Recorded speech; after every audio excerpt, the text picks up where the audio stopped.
যে মনোনয়নপত্রটা দাখিল করা হয়েছে, আমরা দাখিলকৃত কাগজপত্র এবং অন্যান্য দপ্তর সংস্থার কাগজপত্র পর্যালোচনা করে তার কাছে সরকারের কোনো অন্য দপ্তর সংস্থা কোনো পাওনা না থাকে এবং কাগজপত্র যথাযথভাবে হয়, আমরা এই মনোনয়নপত্রটি সঠিক বলে গ্রহণ করলাম। অনুযায়ী আজকে মনোনয়নপত্র যাচাই বাছাইয়ের জন্য আমরা 50,000 টাকা জমা দিতে চালান ফর্ম, এটা আমরা সঠিক পেয়েছি। এখানে যে প্রার্থীর হলফনামা দেয়া হয়েছে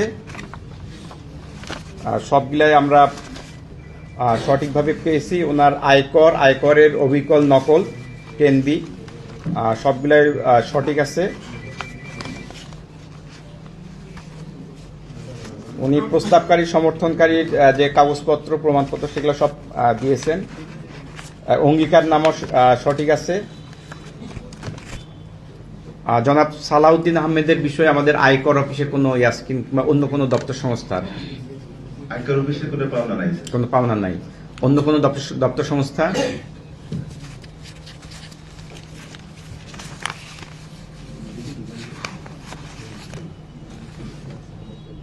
আমাদের পর্যালোচনায় জনাব সালাউদ্দিন আহমেদ বাংলাদেশ জাতীয়তাবাদী দলের পক্ষ থেকে উনি যে মনোনয়ন পেয়েছেন, ওনার মনোনয়নপত্র যেটা দাখিল করেছেন এবং সার্বিক কাগজপত্র পর্যালোচনা করে আমরা সঠিক মর্মে বিবেচিত হয় এই মনোনয়নপত্রটি আমরা গ্রহণ করলাম।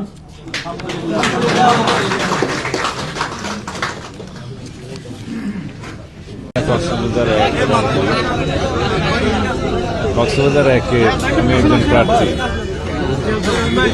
আইনানুগভাবে সকল কিছু সম্পন্ন হয়েছে, আমি প্রত্যক্ষ করেছি। নির্বাচনের মাঠে আমরা সকল প্রার্থীকে স্বাগত জানাই।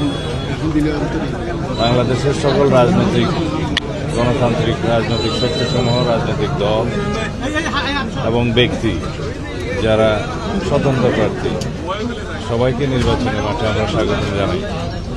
সুষ্ঠু, সুন্দর, নিরপেক্ষ, অবাধ নির্বাচন অনুষ্ঠিত হবে ইনশাআল্লাহ বাংলাদেশে। ফ্যাসিস্ট মুক্ত বাংলাদেশে গণমানুষের এটাই প্রত্যাশা। বাংলাদেশের মানুষের আকাঙ্ক্ষা, শহীদের রক্তের আকাঙ্ক্ষা, এটি সত্যিকার গণতান্ত্রিক রাজনৈতিক সরকার গঠিত হবে এবং নিরপেক্ষ ভোটের মাধ্যমে জনগণ ভোটের অধিকার প্রয়োগ করার জন্য উদ্গ্রীব, উন্মুখ হয়ে আছে। সেই পরিবেশটা আমাদেরকে বহাল রাখতে হবে।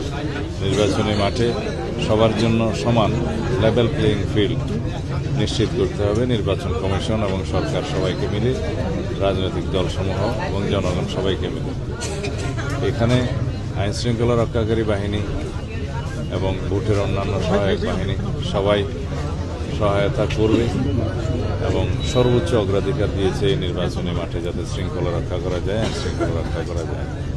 এখানে মূলত জনগণকে মুখ্য ভূমিকা পালন করতে হবে। এইবারে যেহেতু সবাই মুক্ত স্বাধীন পরিবেশে ভোটাধিকার প্রয়োগ করতে পারবে, সেজন্য জনগণকেই মুখ্য ভূমিকা পালন করতে হবে, বরং আইনশৃঙ্খলা রক্ষাকারী বাহিনী সহায়ক ভূমিকা পালন করবে। আমরা দেশের সকল জনগণকে আহ্বান জানাই, সম্পূর্ণ মুক্ত স্বাধীন পরিবেশে নিজের ইচ্ছা মতো পছন্দ মতো প্রার্থীকে দলকে ভোটদানের জন্য আপনারা সুবিবেচনা প্রসূত সিদ্ধান্ত নেবেন, যাতে করে আগামী দিনে বাংলাদেশে একটি সত্যিকার শক্তিশালী গণতান্ত্রিক বৈষম্যহীন এবং ন্যায় বিচারের সামাজিক সুবিচারের রাষ্ট্র প্রতিষ্ঠা হয় এবং সত্যিকার শক্তিশালী গণতান্ত্রিক সমাজ প্রতিষ্ঠা হয়, সরকার প্রতিষ্ঠা হয়। ধন্যবাদ। গত মনোনয়নপত্র জমা দানের শেষ দিন জামায়াতের general secretary, assistant general secretary আপনার হামিদুর রহমান আজাদ এখনো লেভেল প্লেইং ফিল্ড তৈরি হয়নি বলে একটা অভিযোগ করেছেন। আপনি আসলে এই ধরনের কোনো আশঙ্কা দেখছেন কিনা মাঠে? সেটা উনি বলে থাকলে ওনাকে জিজ্ঞেস করেন।